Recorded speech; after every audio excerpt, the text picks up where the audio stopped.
Hello and welcome to my Yu-Gi-Oh channel. Today we're going to be discussing cards I hope we're going to receive within the new Duel Links world for Yu-Gi-Oh! Arc 5.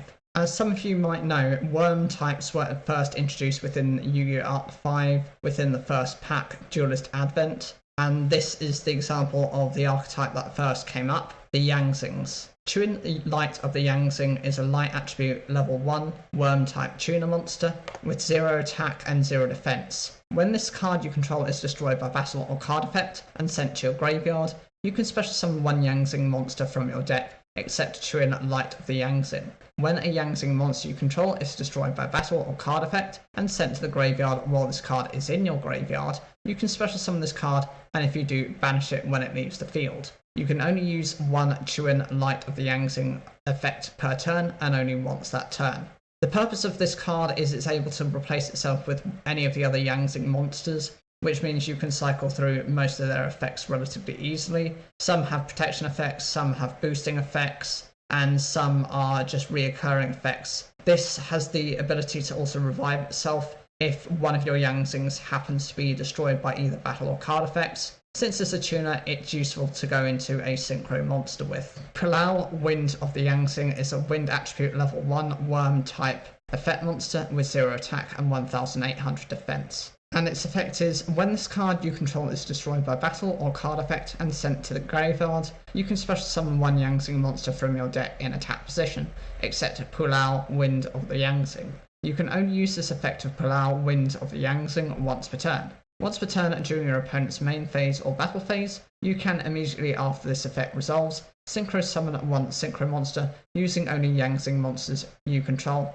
This is a quick effect. A synchro monster that used this card as synchro material is unaffected by spell effects. So the purpose of this card is, when it's destroyed either by card effect or by battle, same as Chiwen, you can replace itself with another Yangzing that's not this card.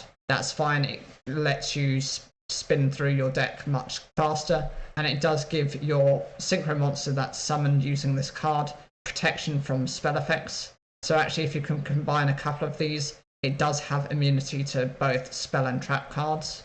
Bixi, Water of the Yangzing, is a water attribute worm type level 2 with 0 attack and 2000 defense. And its effect is, when this card you control is destroyed by battle or card effect and sent to your graveyard, you can special summon one Yangzing monster from your deck in attack position, except Bixi, Water of the Yangzing. You can only use this effect of Bixi, Water of the Yangzing once per turn during your opponent's main phase or battle phase. You can immediately after this effect resolves, synchro summon one synchro monster using only Yangzing monsters you control. This is a quick effect. A synchro monster that used this card as a synchro material is unaffected by trap effects. So again, like I was mentioning before, with Pulao that's protected from spell effects, you combine this and you've actually got multiple levels of protection for your cards, and especially for synchro monsters, of which we already have quite a few of. This is one of the more powerful and usable of those cards. Not only does it have a higher defensive stat, making sure it does survive a little bit longer than some of your other ones, but it does have this unique kind of Jinzo effect which protects your monsters and doesn't prevent you from still activating trap cards. Bian, Earth of the Yangzing, is an Earth attribute worm type level 3 with 1600 attack and 0 defense. And its effect is, when this card you control is destroyed by battle or card effect and sent to your graveyard, you can special summon one Yangzing monster from your deck in defense position, except Bian, Earth of the Yangzing. You can only use this effect of Bian, Earth of the Yangzing once per turn.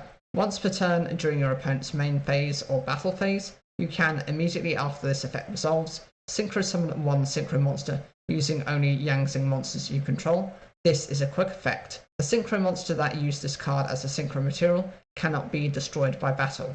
This is a particularly impressive effect because it means that whatever monster you happen to summon from this is protected from battle destruction. Most cards tend to work much alongside that type of destruction as the most common forms of cards they rely on.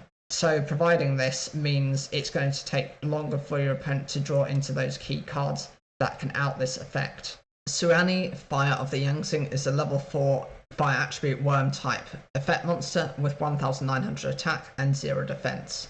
And its effect is, when this card you control is destroyed by battle or card effect and sent to your graveyard, You can special summon one Yangzing monster from your deck in defense position, except Suanni, Fire of the Yangzing.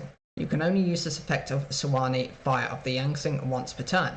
Once per turn during your opponent's main phase or battle phase, you can, immediately after this effect resolves, synchro summon one synchro monster using only Yangzing monsters you control.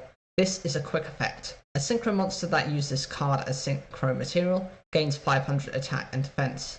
This is one of the more simplistic effects. It just gives it a 500 attack and defense point boost. This can be very useful depending on what type of card you're going for, even if it's just a normal beat stick type of synchro monster.